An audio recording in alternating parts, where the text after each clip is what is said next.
Welcome back, Tom. I know that many Yoopers were fighting off the cold winter weather.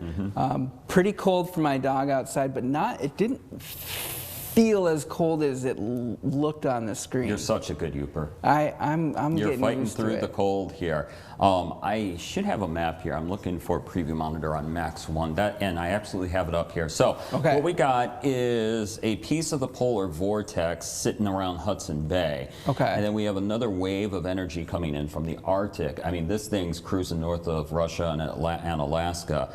And it's that white area there in the Northwest Territory, so straight north of Winnipeg, that will be coming into our neck of the woods as we get into Thursday night. So Andrew, I want you to look at areas north of Winnipeg below future track. Watch that area of white coming in here. By Thursday afternoon lunchtime, centered right over Winnipeg. And then that core of that cold air, piece of the polar vortex with help from a area of energy coming across the Arctic Circle, that's going to dive into the UP as we get into Thursday night, early Friday morning. And that's when we're going to see the dangerous, life-threatening wind chills.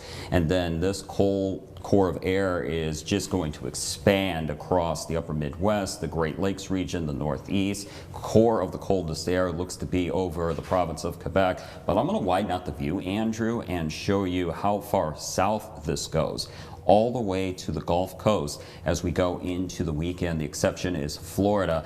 And if you do have any travel plans around the southeastern United States or in the southern United States this weekend, please check ahead, please call ahead. They are expecting a significant ice storm or snowstorm. In Florida? No. Oh. I'll name off some of the cities from north of Houston to Austin, Dallas, Oklahoma City, Little Rock, Nashville, north of Birmingham, Jackson, north of Jackson, Mississippi, Atlanta, into the Carolinas.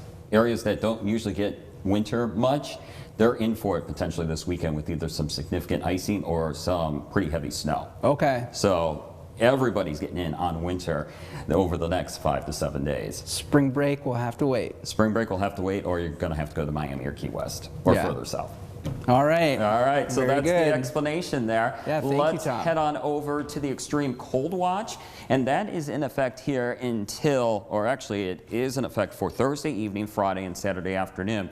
And this is because we're looking at, like I said, dangerous wind chills, life-threatening wind chills on Thursday night. That core of the Arctic air that was going to be over Winnipeg at lunchtime on Thursday, this is when it's going to be over us Thursday night on into Friday.